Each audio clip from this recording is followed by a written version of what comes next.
Ladies and gentlemen, please welcome NATCA National Training Representative Tom Adcock. Good afternoon. Late in 2013, I had the opportunity to sit down with Jason Demigowski, who was at the time the Human Factors Branch Manager, to discuss how we could introduce human factors into recurrent training and looking at how we could incorporate it into academy and controller qualification training.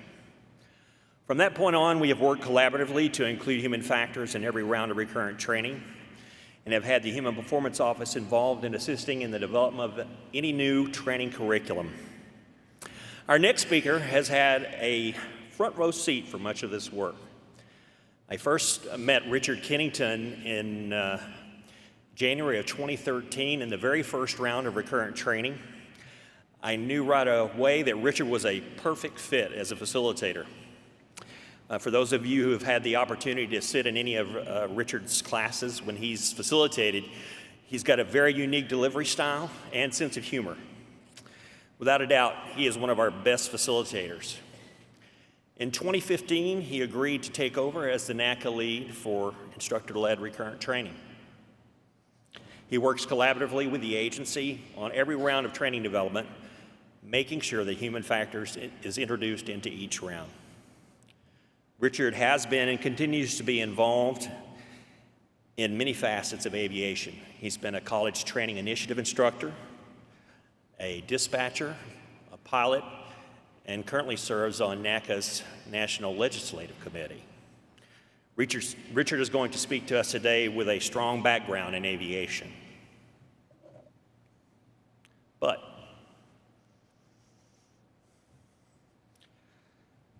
that is not what Richard is going to be remembered for. What he will be remembered for is his uncanny resemblance to Billy Bob Thornton's character in the movie Sling Blade. Here to talk to us about the importance of human factors in training, please welcome my brother from Portland, Oregon, Richard Kennington.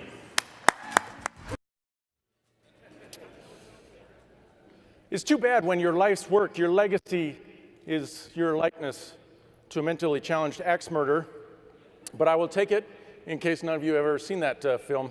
That's what I'm dealing with.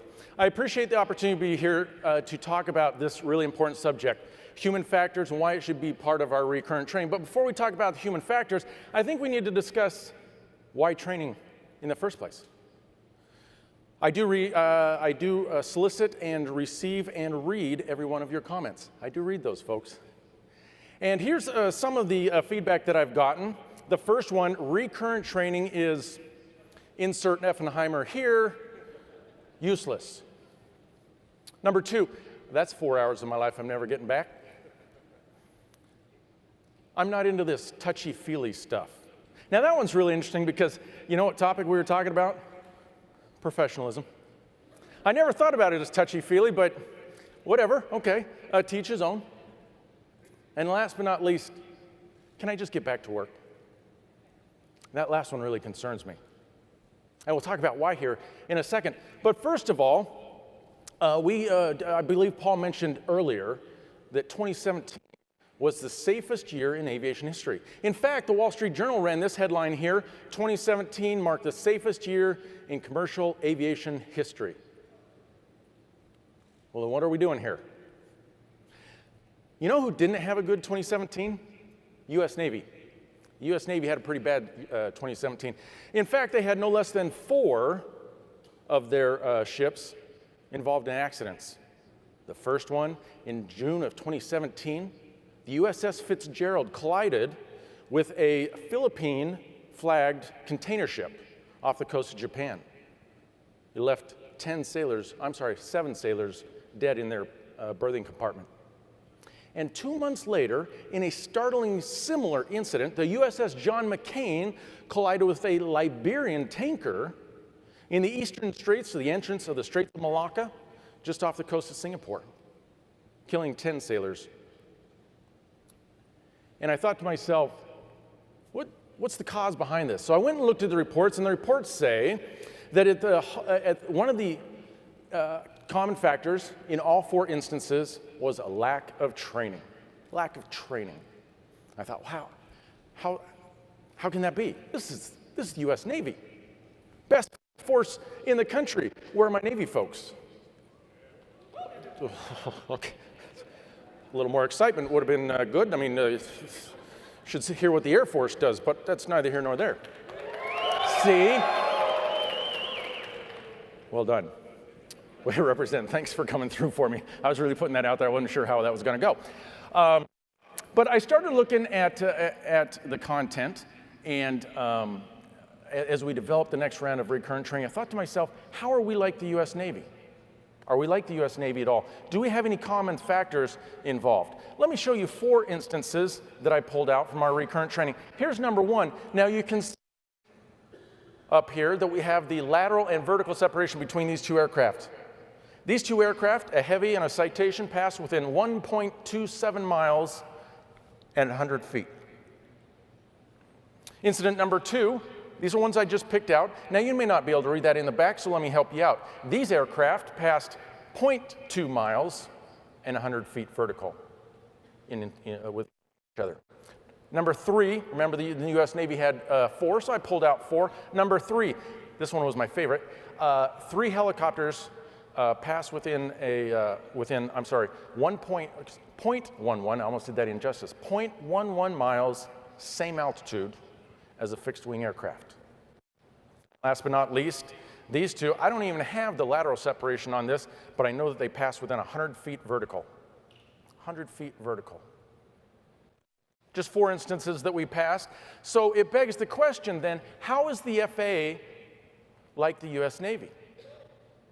I think that we're like them to the tune of 300 feet vertical and only 9,000 feet lateral. If you take the summation of those 4 instances that I just showed you, combined, that was the separation. We were like the U.S. Navy, 300 feet vertical and 9,000 feet lateral. Begs the question, then why do we do recurrent training? And I think we'll get to that in a second. Hopefully I will convince you. But before that, let me show you another headline from the Wall Street Journal, also ran in 2017, explaining why flying has never been safer. They say it's because technical improvements, new regulations, and changes in corporate culture combined with plain luck. Help explain the numbers. Who is comfortable with plain luck being part of their operation? I hate to tell you, it is not being written as Chapter 14 in the .65. Plain luck, in my operation, unacceptable. I don't want to rely on plain luck. And I don't think you do either, right? It's all about positive control, ensuring separation, ensuring the safety of the nest. And I think that's why we're here. I took some other feedback. This was some of my favorite. Here's some other feedback from one of our individuals. He said, can we just stop with this Miracle on the Hudson stuff?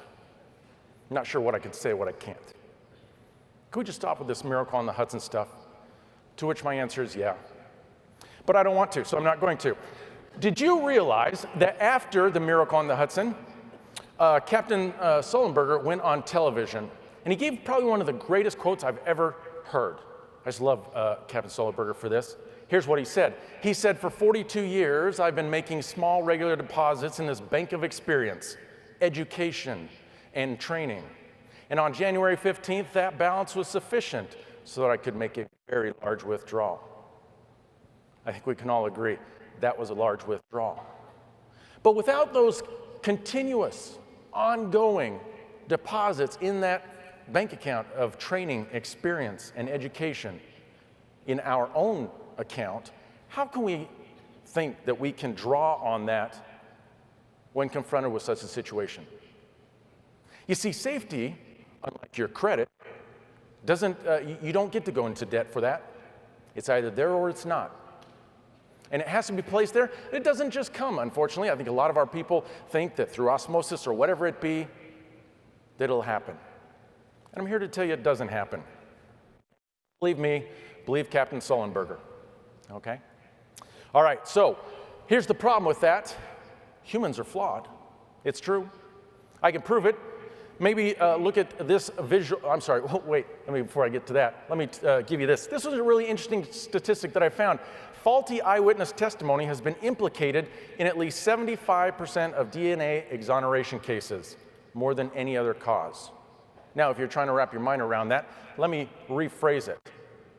Of all the cases, convictions that have been overturned by DNA, the original conviction came because of eyewitness testimony. Isn't eyewitness testimony the Holy Grail? Isn't that the go-to? If you could just get eyewitness testimony, you got an open and shut case, right? 75% of those cases overturned were originally convicted because of, due to eyewitness testimony. So it does prove that the eyewitness testimony, or the human, is flawed. Now I'll give you an example. If you look at that, can you follow the black dot? Can you find the black dot? Of course you can. As you move your eyes around, it constantly moves. Obviously. Let me give you another one. Here it is. Now, some of you might see movement, some of you won't, because we all perceive it differently. But as you move your eyes, you should see some movement going on. All right? Just to prove to you that your eyewitness may not be quite as reliable as you think it is. I hate to burst your bubble or anything. So why the human? I really like what contributor Dan Reed had to say in Forbes magazine in this article. I highly recommend you check it out. But here's what he said. He said, when it comes to making split-second life or death decisions in response to some unforeseen and uncontrollable circumstance, artificial intelligence is a long, long way from being the equal of a highly trained, deeply experienced pilot. Now notice he didn't say pilot. No, he said highly trained, deeply experienced. There's that training piece again, that ongoing self-improvement and training. And if we don't invest that in ourselves, where do we think that it's going to come from? He goes on to say this, I really like this. He says, computer scientists have done a lot of very impressive work over at least 20 years. But so far, oh, this is not going to work well. I like to speak with my hands, so this may wind up in the second row. Tell you what, I'm going to try it here. Where was I? See, human factors, very poor memory. 20 years, but so far they've not been able to duplicate in machines the kind of creativity, insights, and instant awareness of circumstances that a well-trained and proficient human can bring to the task of multidimensional solving life or death problems in a matter of a few seconds. Again, there's that creativity, insight, and awareness, okay? So that's very important. They say that the cockpit of the future will simply be a human and a dog. The dog will be there to bite the human in case they actually decide to touch something. And the human will be there to feed the dog. I don't think that's true. I don't think that's true at all. And I look to history to back me up on this. Here's a couple of famous instances in aviation history where the outcome was what it was. Human lives were saved because of the ingenuity, the creativity of the flight crew that was experiencing that emergency. On this very stage, from that last one, United 232, United 232, was Al Haynes, the captain of that aircraft. And he spoke to this body. It was a really inspirational speech, but in that, he talked about the human factors piece. The fact that it took them to overcome when technology had failed them. Again, a highly experienced, well-trained flight crew. So, to maximize the human experience, to be highly trained, proficient, and that sort of thing, we have to invest in ourselves. Think about professional sports teams. They spend millions and millions of dollars on their athletes. Why? To maximize the human performance, to get the very best out of their athletes. And if that's true for athletics, should it not be true for us in a safety industry? How can it not be? I think it is. But if we're going to invest in human performance, if we're going to maximize that, we need three things. Number one, task components. This is the equipment, okay? The rules, everything that you are given to do your job. This might include, for example, the equipment given. I can't believe that didn't get a laugh because some of our equipment isn't the best. Airspace design, procedures and orders, work environment. This is just scratching the surface. But everything that you are given, the task components have a direct influence on maximizing your capability, does it not? Think about if your radar goes down, if your radio goes down. Any of those things puts a hindrance in maximizing your performance. Now, I had personal experience this with myself. I bought for my daughter the finest home computing machine known to man. I think we can all agree that's the Macintosh. And I put that in her hands, right? Thank you. I put that in her hands and I said, it's okay, you can't break it. Go forth and learn. It's your generation's duty. Become familiar with this equipment. I was at work, true story, and I got a call. And she was in tears. She said, I'm very scared, Dad. I've broken the house. I said, well, you're calling me from inside the house, so you couldn't have broken it that badly. What's going on? She said, well, the lights are off, and it's very dark, and I'm very scared, and I don't know what to do. I said, well, look outside. Are the lights on in the other houses? And she said, yes, they were. I said, I think I know where we're going with this. What were you doing at the time that the lights went out? She said, well, I was working on the Mac. I was trying to watch some YouTube videos, and it said that I was missing the proper plug-in. So I went around, plugged everything in I could find. And the computer didn't come on, but the lights went out. She had blown a fuse. And as I was relating this story to a coworker who I assumed would take my side, the coworker said, well, did you train her on it? I said, no, I did not. I gave her the finest piece of equipment she could have had, but I didn't train her on it, and it failed her. Which brings us to step number 2, and that is training. What kind of training do we have in the FAA? Well, we have our ELMS courses. We have recurrent training. You'll notice I threw that in there twice, because I made the PowerPoint. And number 4, team briefings. Now, these are just examples of the training that we get. There are myriad ways we get our training, some of them more effective than others. But training has to be part of maximizing human performance. We've got to know how to use the equipment, know what the rules say. If I took a group of you and I asked you your interpretation of a rule in the .65, what are the chances that it will be uniform across the board? Yeah, y'all don't want to admit it. That's okay. You don't have to self-report here. But it's not very good in my experience. Okay? You've heard it debated on the control room's floors, what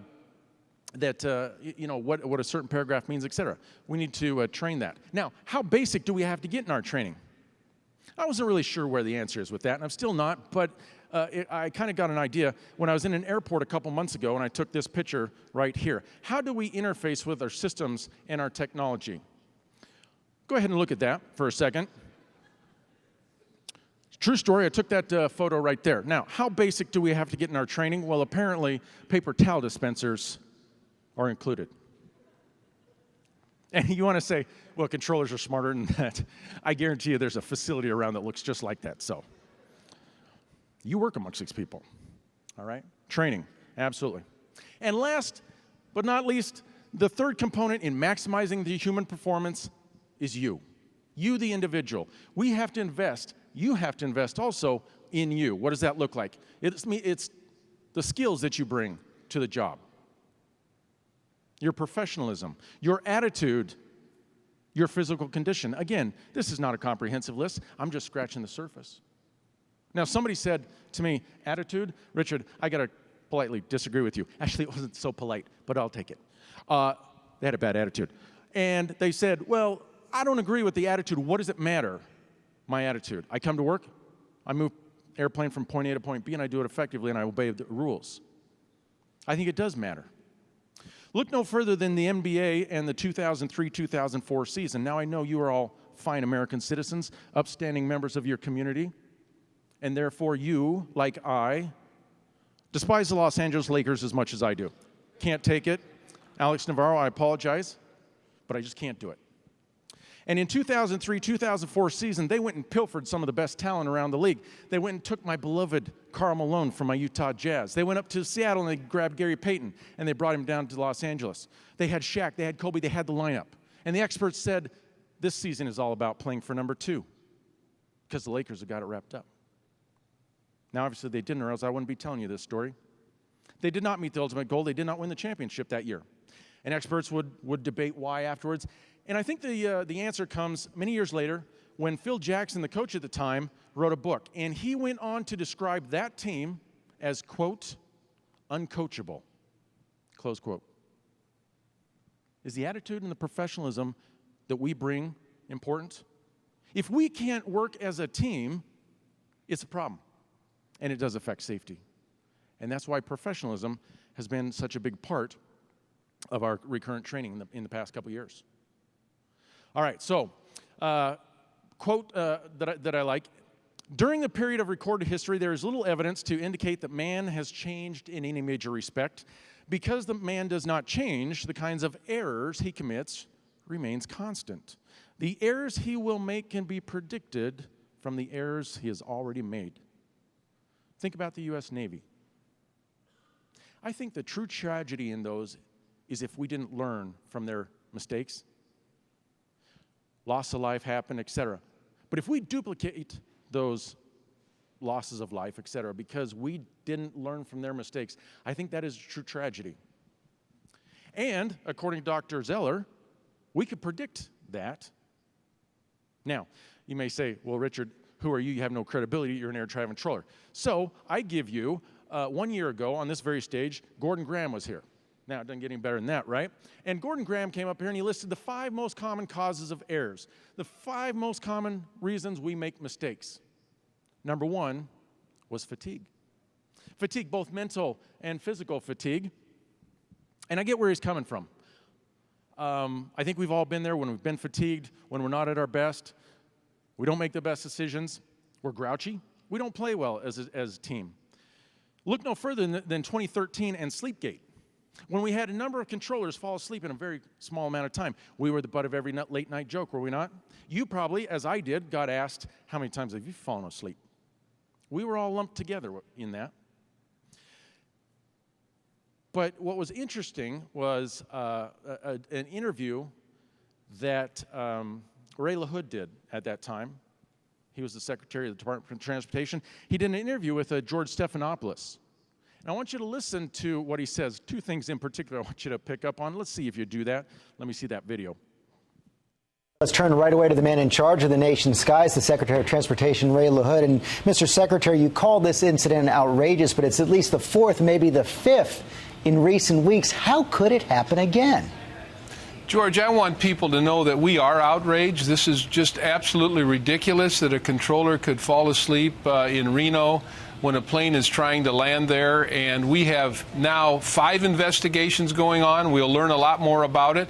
We've suspended these controllers, and we may have to take more permanent action once these investigations are complete. You know, we checked in with our aviation expert, John Nance, and he said that these controllers are being set up to fail, and it's time to grab the agency by the ears and make changes. Are you prepared to make more changes? Absolutely. I'll be grabbing the agency by the ears. We've done some grabbing today with the outrage that we've expressed and the suspension of this controller and the investigations, and there'll be more to come, George. I guarantee the flying public we will not sleep until we can guarantee that there's good safety in the control towers when these planes are coming in and out of airports. Can you make that guarantee tonight?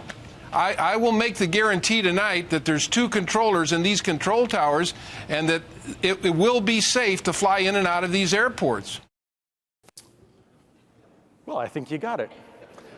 I saw that there were some UND folks, some people that may be new to the agency or about to be picked up by the agency. If I could caution one thing, wash your ears, a lot of grabbing going on.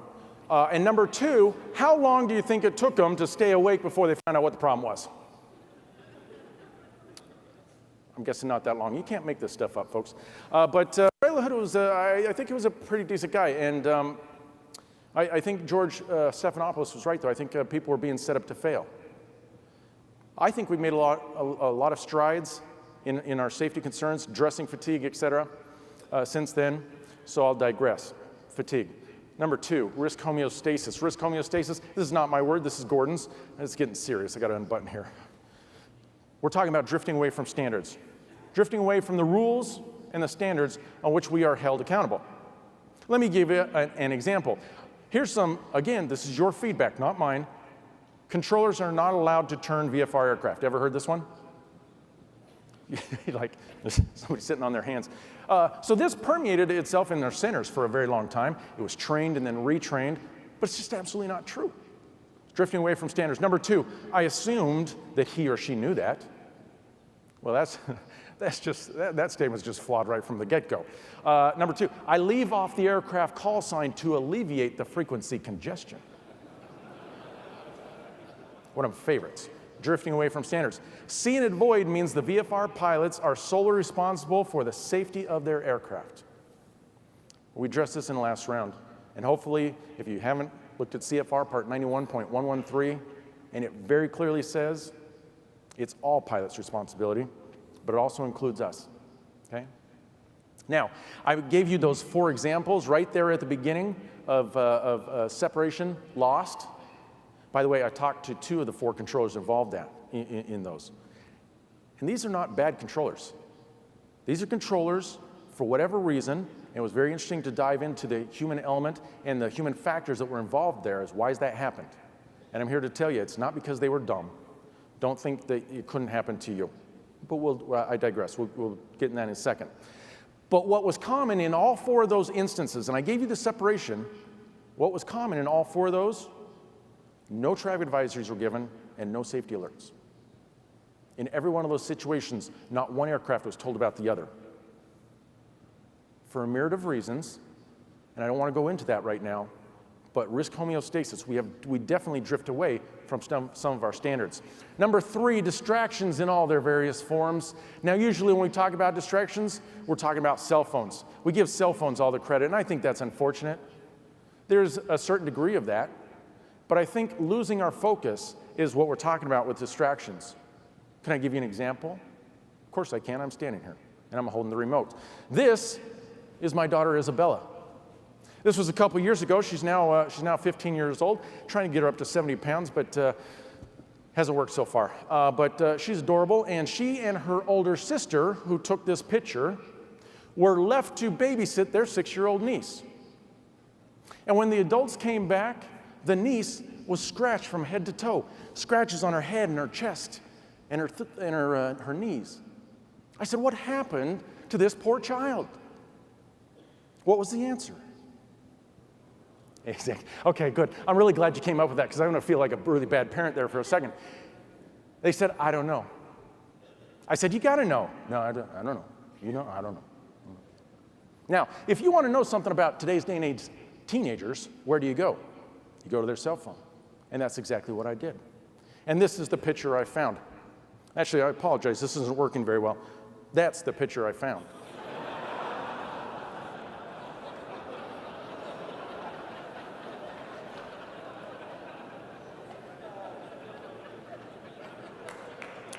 I'm only giving you facts and true stories here, folks. I'm not making any of this up.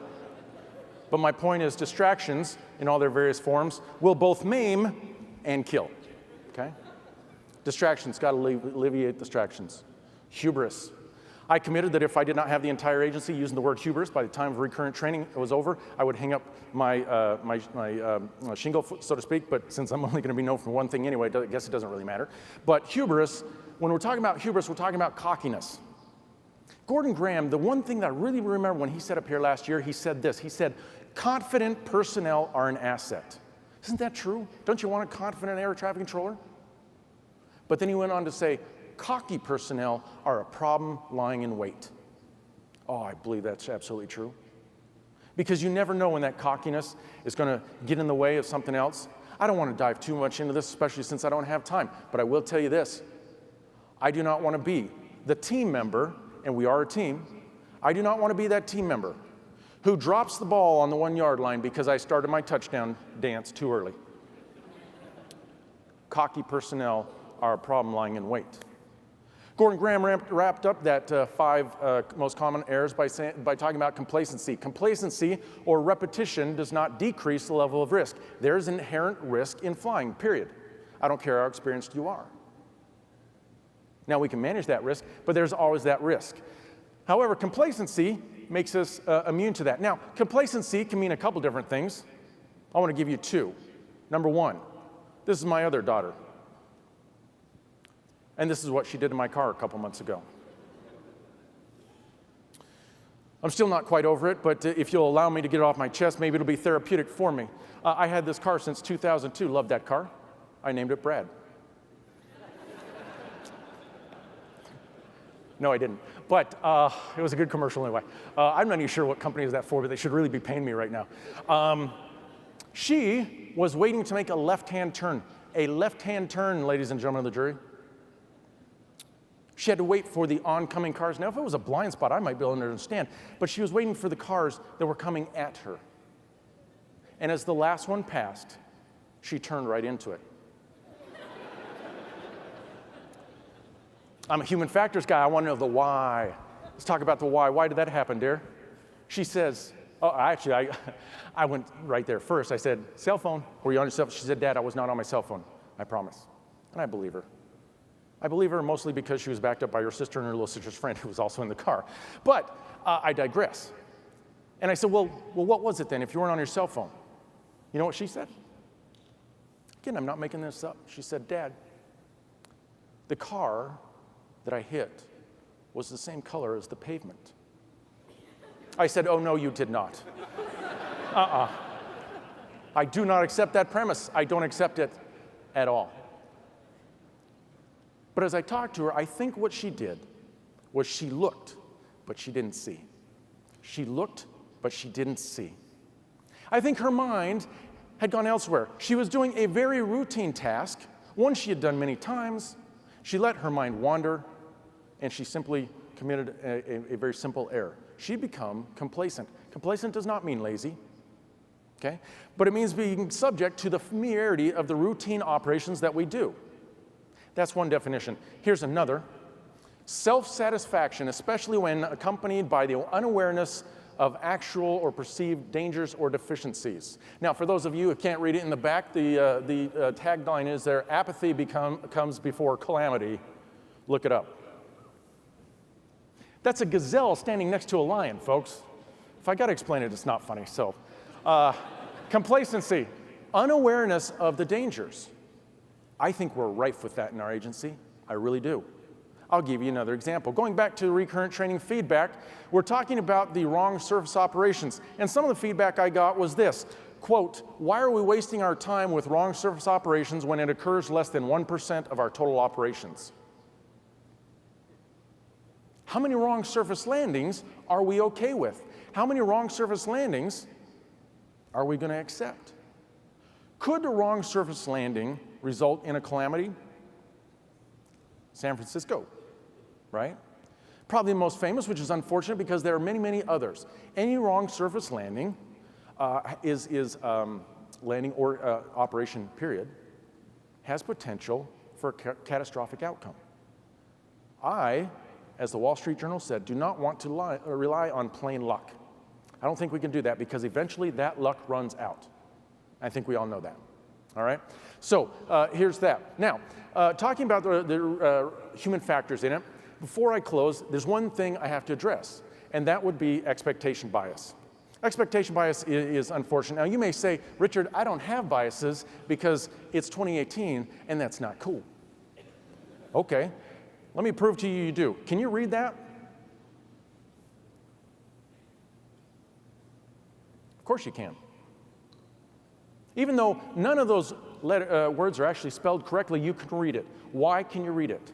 Because your mind is filling in the blanks.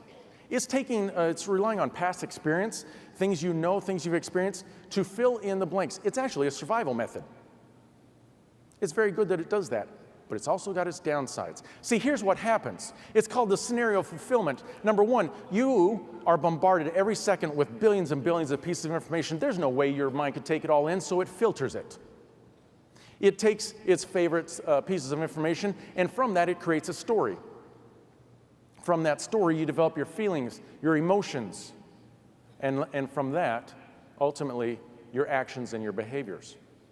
It is very possible then, as we saw in our criminal cases, that we could have the exact same experience, we filter the incoming information differently, and wind up with different actions and behaviors, even though we saw the exact same thing.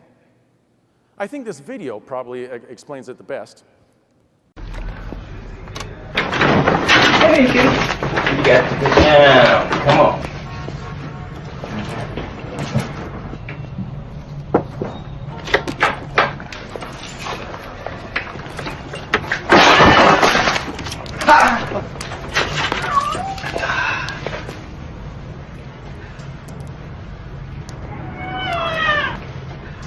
Has a fractured fibula, given him a mild sedative, so I could be able to go on tomorrow. Daddy's gonna be so excited.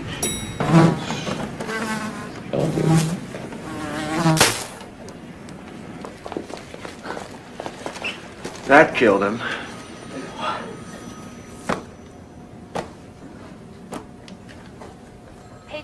Don't judge too quickly, okay? Expectation bias. Now, expectation bias, that's a tough one to tackle. I don't have time here. We've talked about it in previous rounds of recurrent training. As I've read the ATSAP reports, it's really encouraging, though, to see controllers actually say, I fell victim to expectation bias. They're starting to recognize it. And once we recognize it as a confident but not cocky controller, then we can start to address it in ourselves. We've talked in previous rounds about the hundreds of different types of cognitive biases. We boil it down into expectation bias because, quite frankly, I don't care which term you give it. There are different ways it manifests itself. But expectation bias is one of those things that we have to overcome. The human factors to which we are all subjected, whether we think we are or not. Let me close with this. Safety is not inherently built into systems, ladies and gentlemen of the jury. Machines don't care about the outcome of any given situation.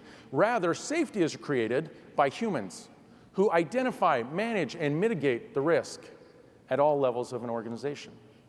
And if anybody asks where you ever heard it, tell them Sling Blade told you. Thank you.